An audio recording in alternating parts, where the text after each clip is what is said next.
Welcome, ladies. Massive welcome to Jenny and Joe for joining me live tonight. This is simply the best week 4. I cannot believe I am saying that. I actually feel quite emotional today because this is the last live call for the Tuesday night crew. And I can't believe that on Friday it is the 31st of January, which signals the official end of the programme, although I think we're going to be catching up for a couple of weeks. Wow, I just can't believe where everybody is. I have had some of the most wonderful and uplifting messages and emails over the last few days in terms of where everybody is in the programme, and such incredible insights of where people are and what they're getting from this. And my heart is just bursting with, pride and happiness and feeling really fulfilled and on purpose that I've created something which hopefully is hitting the mark for people and helping people to get January and 2020 off to a great start.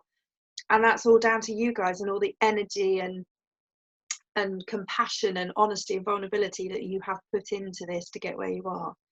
So, but I'll be talking a lot more, but I'm going to do a little live on Thursday evening called Ask Me Anything. And we're going to be talking a little bit about what's next. But thank you to you both for being here with me tonight. It's so lovely to welcome you both, especially Jenny. I know this is your first live you've joined us, which is fantastic. So it's brilliant and lovely to have you back again, Joe, as well. So week 4 then. So again, if you're watching this and you haven't caught up to date with all the lives yet, that's absolutely fine. You can watch them in any order, that doesn't matter. But particularly today, what we're going to be talking about is strengths and motivators. So that is the title of tonight's topic. And it's about realising your potential.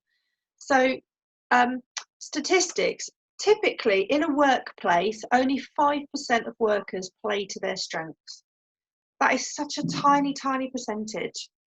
And most of the time, and just generally in life and in work, we spend our time thinking about where we want to be better, where we're not good enough, where there are things we don't know how to do, where things we want to improve on. And we focus on that. And lots of our conversations in like yearly appraisals and PDRs and things focus on what else do you need to learn? What do you need to do next?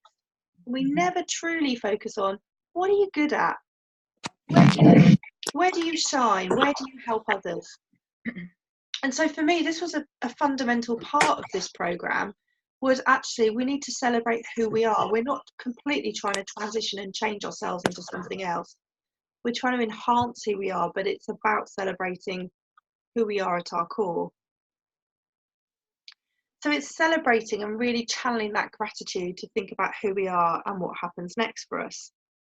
And so tonight I've got a few questions for you to think about. Some of the questions you might like to answer on the call, some will be some to take away. And again, thank you to those of you, welcome to you watching the playback again. Do join in the conversation, do comment below and let me know what you think. So the first thing really is to work out what your strengths are. Because how often do we just sit down and actually think, do you know what, I'm good at this, or I enjoy doing that? We don't really. We very much just say keep moving forward and keep thinking about what else we could do. Just going to say hi, Mandy. Welcome. I don't know if she can hear me, but we can see you all with us. It's lovely to have you with us. So it's about thinking about, well, what are my strengths? When did I last write them down? When did I last spend some time thinking about them and thinking about what my strengths are? So I'm just going to give you a moment now to just really have a think about that and think about, if you had to name some of your strengths, what would they be? So just take a moment and just have a think about what they may be.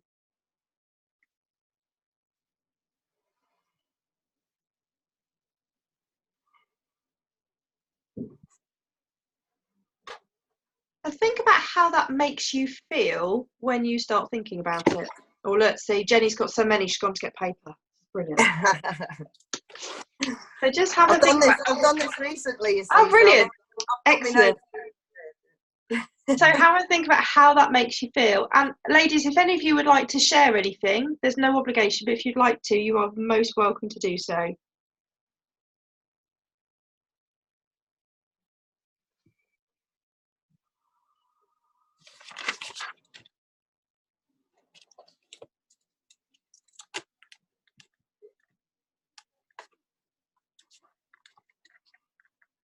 And again, if you're watching a playback, take a moment, pause the recording, whatever, and just take a moment and just think about what are your strengths.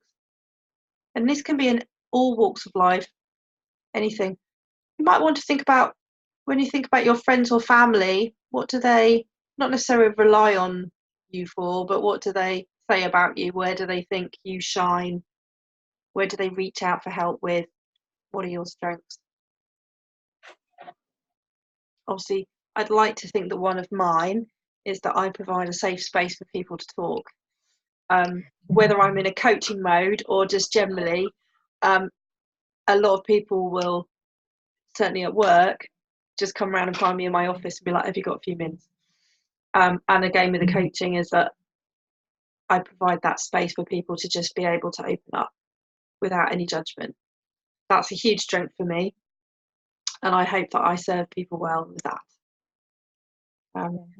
Yeah, my strengths have or at least looking for my strengths has made me recognize that they weren't what I thought they were. You know, I also provide a space for people to come and talk and, you know, work things out, but looking at it properly, I've realized that my strengths could potentially help more people in other ways, and so I'm playing more to my leadership strengths and, you know, brilliant. Inspiring others' strengths, and you know, Fantastic. It's a lot better. I feel more empowered. And look how much you're smiling when you say that. I love that. It really feels like you're coming into your own, Jenny. You're starting to recognise what you're capable of, and rather than pushing that away, thinking, well, I couldn't possibly do that, you're actually stepping into it, if that makes sense. You know, like, you know that there's that picture where you've got the cat looking in the mirror, and actually what's being reflected back in the mirror is like a tiger or a lion. Is that instead of being frightened of what you see when you look in the mirror in the sense of who you're becoming, you're totally embracing it. Absolutely. Yeah, brilliant. I have to be the role model for what I preach, so absolutely. So that's great. Step into it. So that's wonderful. Brilliant. Thank you for sharing. Hello, Sarah. Welcome. Hello. We are just talking about what we think our strengths might be. So I'll give you a few moments to just have a think about that, and I'll just check in with Joe and Mandy to see if there's anything that they would like to add at this stage. No obligation if you don't want to, but if you do, please feel free. Yeah, it's really difficult. I can't believe I can't really come up with that many solid strengths. I think something about encouraging people to do things more than they thought they could, and connecting people as such, you know, arranging things and keeping people together, sort of thing. Yeah, and encouraging people to do things they hadn't thought of before, but can't think of anything else. They're the two main ones I can think of. Okay, thank you. I would say mine, my family regard me as a feeder, so I'm a bit of a provider. Okay, love that. So, if they ever come to mine, you'd get food and drink, and it's sort of a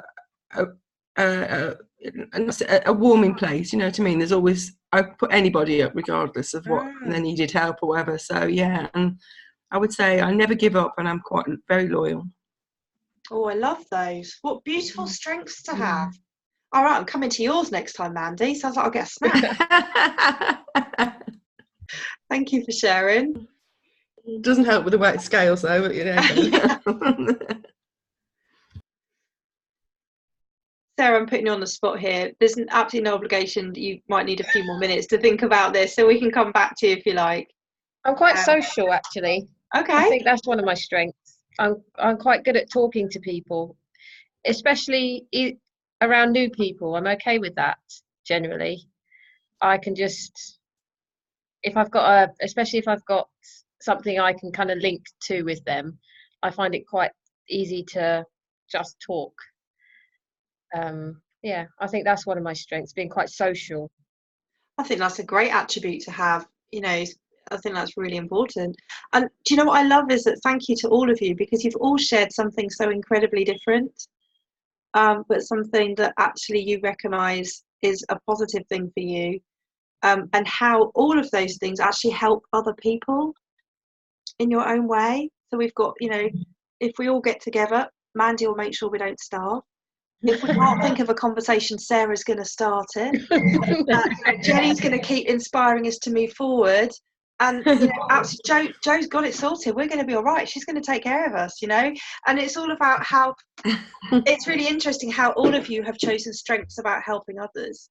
But it's also thinking about strengths for you as well. So, you know, perhaps one of your strengths is that you see the best in situations for yourself. So do you call upon gratitude? Or, you know, maybe one of your strengths is that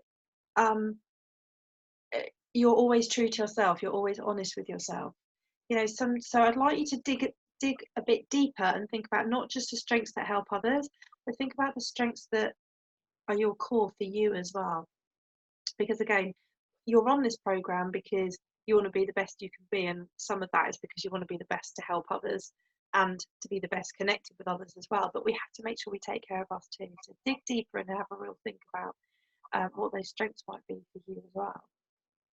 And this sort of leads into the next question, which is around the fact that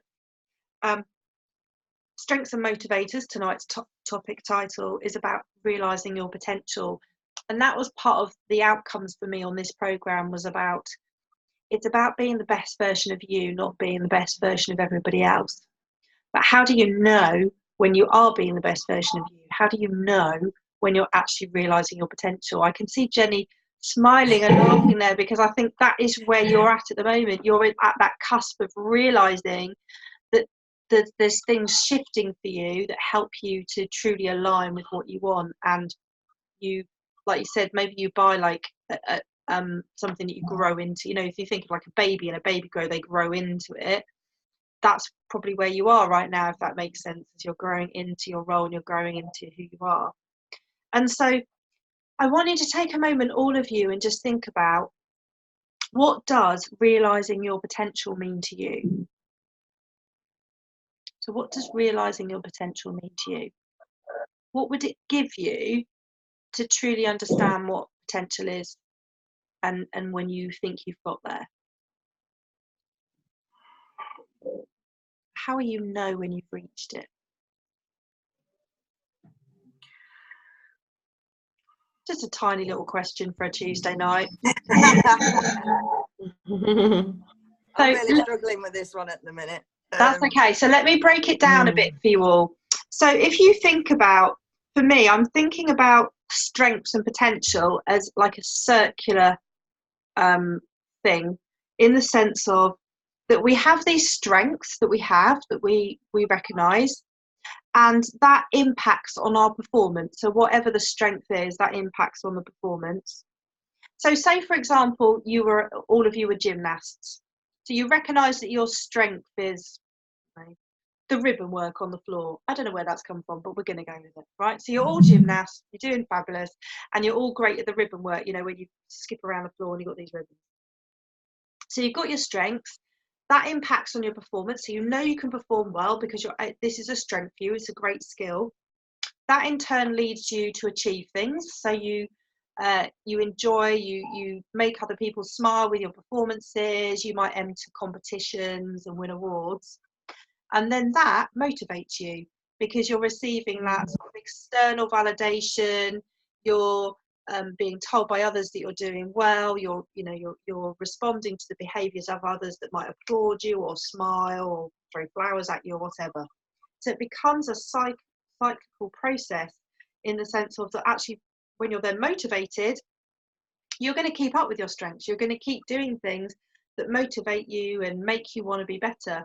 So it's a bit like you said, when you learn a new skill. So for example, like when you learn to ride a bike, you know, you're all really excited at the beginning because you're like, yeah, I'm going to ride a bike and all my friends can do it. It's going to be incredible. And then of course you get on the bike and then you might fall off, and then you start to get a bit demotivated, and you have to try and get back on, but then you cut your knee and stuff, and you have to keep going at it. And it's a bit like this with what's been going on for you guys this month, is that you're all like, yeah, this program's going to be amazing, and I'm going to learn so much about myself, and it's going to be epic, and by the end of January I'm going to be all singing and all dancing.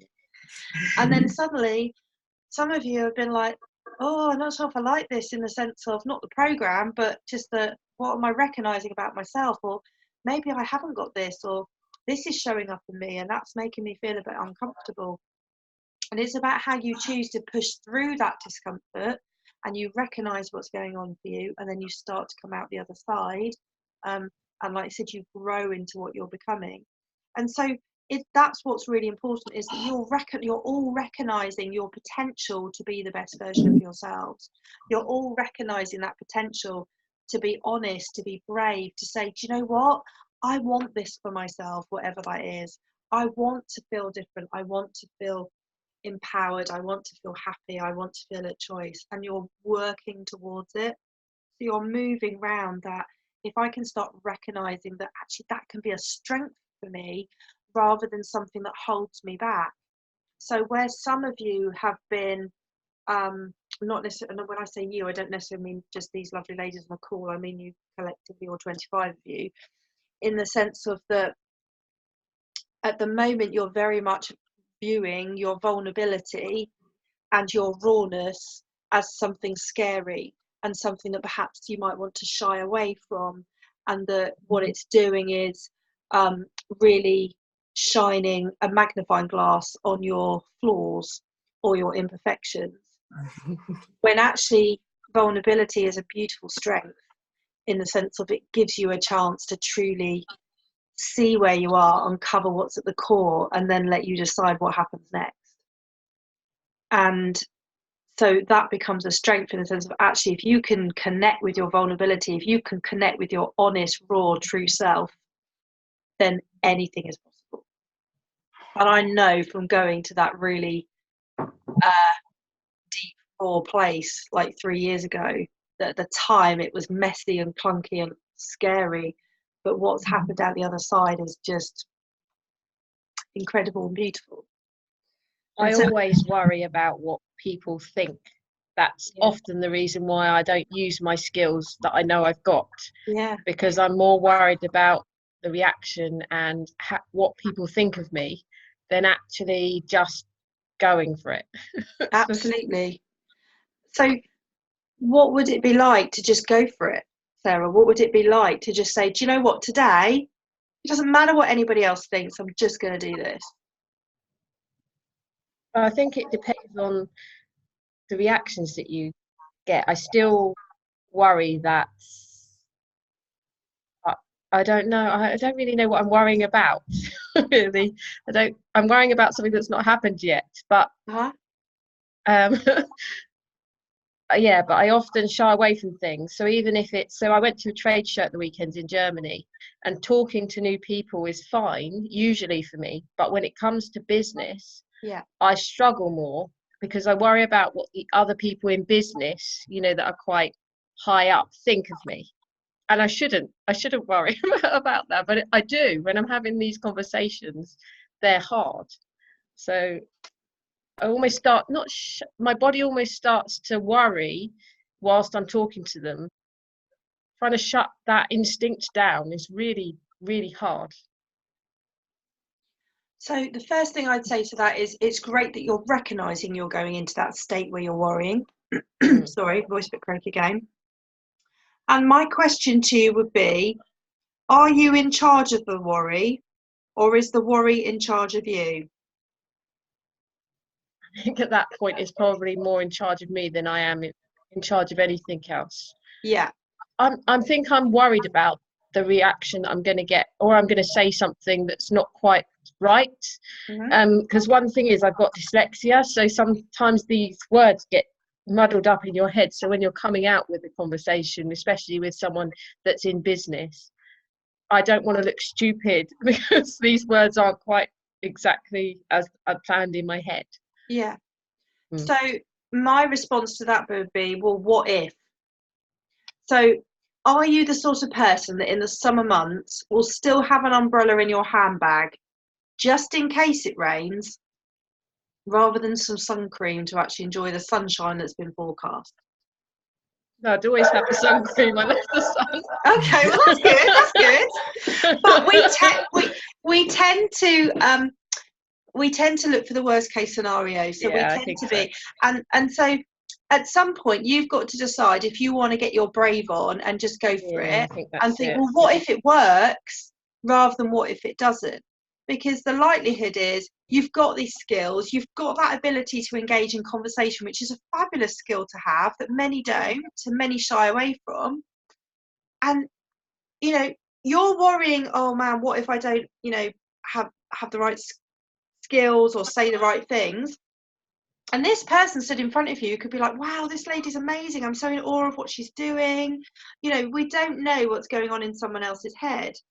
So we tend to think the worst. We tend to think people are going to criticize and judge us rather than they're just going to accept us.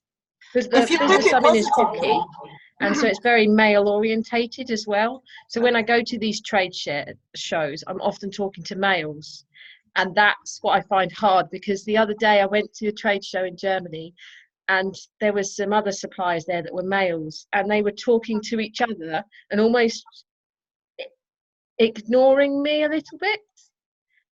I didn't know how to deal with that, because I just wanted to put my shoulders back and like say, come on, like pay attention, because we could buy quite a bit off you, but if I'm not going to be doing business with people that just because there's males around are going to associate more with them than they are with females. Yeah. That I struggle with. So what would you like to do if you could do anything in that situation? What would you have liked to have done? I'd like to have interrupted and said, look, I'm here, I want to buy some stuff. Yeah. Why are they more important than we are? But then that's not the business way to do things. I want a good relationship with people, but at the same time I want them to notice me. I don't want to just be, because I'm a female in business, that they will kind of bulldozer over me because the males might have a bit more money. Yeah. But actually they may not. They might. Yeah. Yeah. So there's something about integrity coming out there in terms of your values. But there's also something about actually what would it be like to be more visible? What would it be like to position myself into a space where I can start to have those conversations? How do you make yourself more visible in that sort of environment? You said before that your fear was around your dyslexia. Yeah, because all the words get muddled in my head. So when I'm talking to some of these business people who are actually quite with it, I can't go at the same speed they can. Okay, you're assuming that none of them have dyslexia also. This is true. And mental health is a buzzword in business. Yeah, this is true. If you I don't tend to just walk in there and say, introduce yourself as somebody with dyslexia and then continue to talk. Yeah, that's true.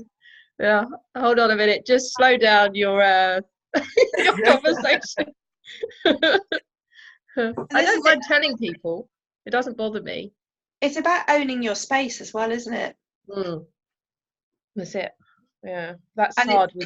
It's having the confidence to be able to move into that conversation, and feeling like you have a place at the table, so to speak, rather than in the background, sort of like, raising your hand. That's how I felt at the weekend. I felt like that at one point, and I thought, how am I going to deal with this situation?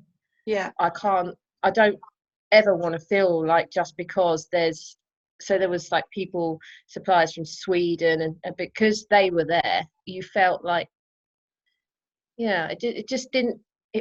At that point, that was actually the most uncomfortable I felt for a little while, in terms of feeling like you're being ignored because. And it did feel like I was being ignored because I was a woman, as horrible as that sounds. Yeah. But there were all men around me, and I was the only woman. So use that to your advantage in a way of you could bring in that conversation. So I guess my question to you would be, where are you self-sabotaging by standing still? Yeah, I think I should have. I feel like but how do you say something in that situation? I feel like I should have said, look, actually, you were going to talk to me, and you've just literally. He even said, I'm going to talk to you. I'll be with you in a second. And he went straight to these other people who had come after us. And that I find really rude. Like, Yeah. So my first thing there is you're using the word should. So I'm just going to pick up on that, and that's not a criticism, but I'm a bit like the should police. And talk to anyone that I work with, you'll know. Anyone that's worked with me will know I pick up on this all the time. When we use the word should, we are almost telling ourselves off. It's a gremlin word as far as I'm concerned. So when we say should, it's like, I should have done that. We're telling ourselves off. I could have done that. So I think the learning here that I'm sensing is it's not about what you should have done at the weekend. What happened at the weekend happened at the weekend. that's You've gone. come away with some fabulous learnings from that you could use next time. So see the gratitude in that. See that actually that had to happen for me to think, do you know what? I want to be visible more. I want to have my place at the table, and I want to be respected for who I am, no matter what sex I am. It's So not going to actually, happen again. Exactly. So that weekend needed to happen for you to recognise that and to have that shift. That now means that whenever you go to your next event, that you're already going with that, look at, Shoulders put the back, shoulders back and stand tall and be visible in a different way and strike up that conversation. Don't wait necessarily to be asked, but feel free to go up and say, right, I'd love to hear what are you going to share with me? Yeah, okay. That's a good plan. And do you know what I mean? And don't wait to be asked. Ask for what you need. So be prepared to go up and say, right, okay, so whatever it is you want to ask for, I'd like 5 magic beans, please, or whatever it is that you want. Do you know what I mean? Probably because I saw Jack and Beanstalk at Christmas. I'm not normally. So let's think about actually where can you step up? Where can you bring yourself forward to take that confidence? Thank you. To take ownership of the situation for yourself. And that's just one way of dealing with it. But it gives you back that power, it gives you back that ownership to say, actually, I'm here and I want my place at the table and I'm prepared to position myself like that. So be proud of what happened at the weekend, because that's given you that space now to say, right, I've got my super cape on now, I'm going to go out there and kill it. Yeah, well, will prepare me a bit more for future events, I think. Yeah. We learn through what we go through. And we grow through what we go through. So thank you. Thank you for sharing that example, and thank you for your contributions as well. So does that help in a way that we have to think about our strengths and we have to think about what we want and what that potential is in order to move into it? And when I say how do we recognise if we've reached our potential, it's that sometimes we set ourselves these intentions and it's not necessarily about physical actions, but it's about how we feel. Like we said, so for Sarah, she wants to feel, the potential is for her to be able to strike up those conversations, to be more confident. That's not something that Sarah's going to be able to measure with necessarily a physical activity. It's more going to be about how she feels in herself to strike up that conversation and to have that sale, to make that purchase, whatever. Does that make sense, ladies? Does anybody want to ask any questions at this point? I suppose, how do you measure that then? Yeah, if it's just a feeling in you, how would you ever know if you get there? So it depends what it is, the potential that you want to recognise. So say, for example, one of the things that's been, I guess one of the things that's been really important to me over the last few months is around stillness, in a sense of there's been, it's been really, really crazy with the business and work and everything, and that there's been this tendency that I'm fulfilling my potential in terms of where I want to be with my business and my career and stuff, but actually I want that to be part of my life rather than to be the main part of my life, if that makes sense. I've still got family and everything else, and so I needed to bring more connection in. I wanted to be able to feel that I was enjoying those moments even though they were mega busy. So I want to realize my potential of of being fulfilled within my career, but it not being everything of my world. So for me, connection and stillness was really important as part of knowing that I'd reached that potential, if that makes sense. So for me, like, I've started the yoga since August. I wanted to have time where Marty's not trying to use me as a tunnel when I'm trying to do downward dog, which is still happening. But the idea being that I could have that connection. What's been really exciting for me is that in the last few weeks, at the end of my little yoga practice I do at home, I am literally able to sit and meditate now, which is something I've never been able to do before. I'm literally able to sit there and nothing comes in my head. And that is so exciting. That's such a skill. It just, even if it just happens for 20 seconds, I'm so excited that It's most definitely worth it. Yeah. Yeah. You build it up over time, so it's like a muscle. Yeah. So I feel like I'm starting to recognise my potential, in the sense of I'm trusting myself more to do that. I'm recognising the benefits of not letting my career or my business be the absolute everything in my world. It's part of who I am as a whole. And so I'm finding my potential, but because they're the feelings I wanted to notice. Does that make sense, Jo? I feel like I've waffled a bit. No, it does. That's good to know, because I think I'm probably focusing too much on the career thing, and then I forget about the rest of it, because at the moment everything else is fine. But really, you need to have an overview of it all, I think, like you're saying. Yeah, but again, for you, so you're just starting out in your particular business part, so it could well be that the potential, the way in which you want to realise your potential is you want to realise your potential to I don't know, so say be really confident that you know there's going to be a complete flow of clients coming through all the time. So you want to realise your potential to trust the process or something. So what you're feeling is, or what you might want to connect with, is knowing that at the end of each month you feel that you've got to a place where you want to be.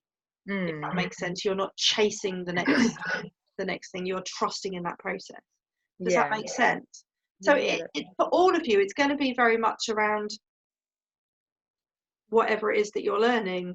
So like, I'm learning a new skill within my day job.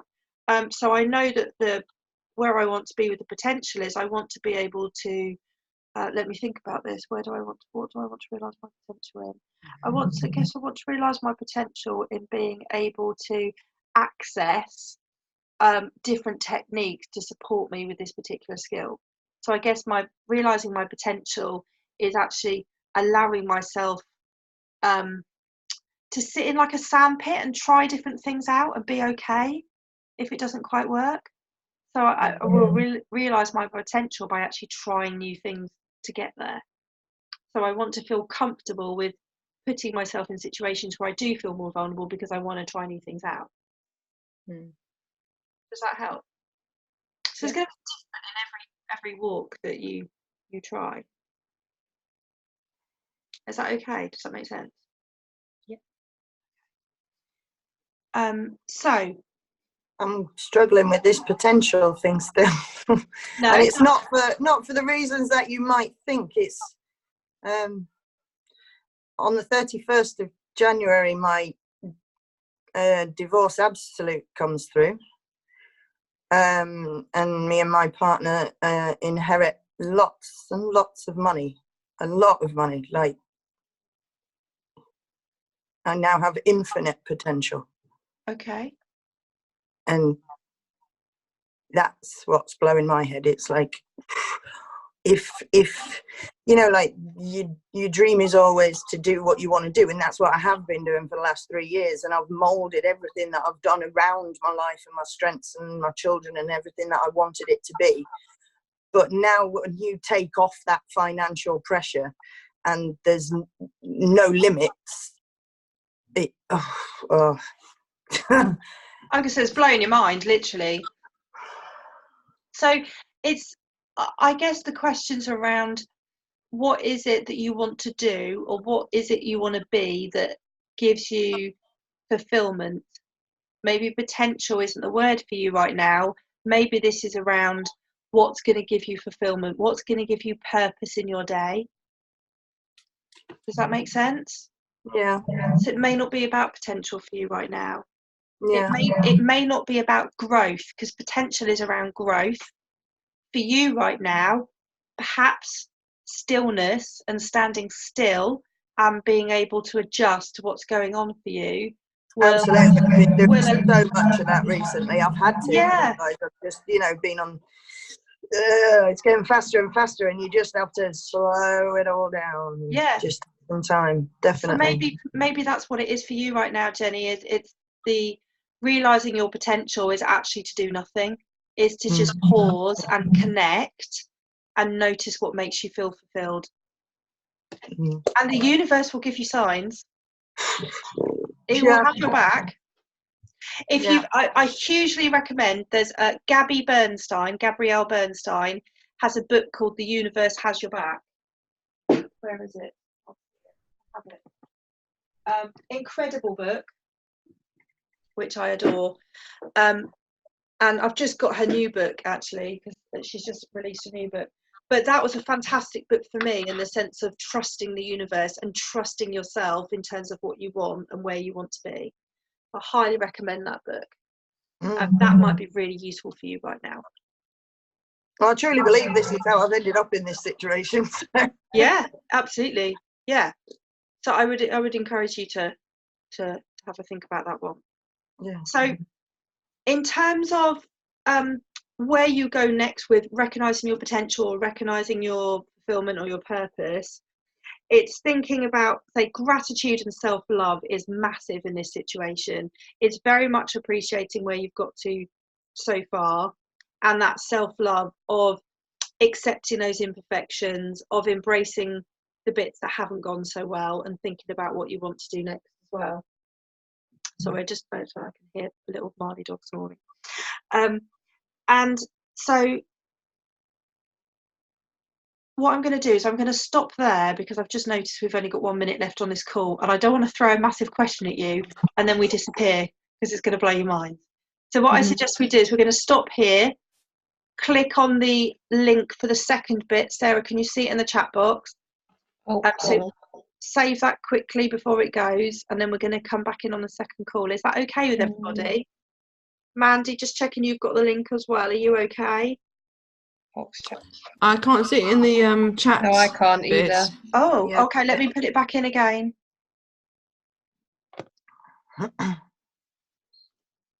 There we go. Fabulous. See it now. Brilliant. Okay, so I'm going to see you guys in a couple of minutes, okay?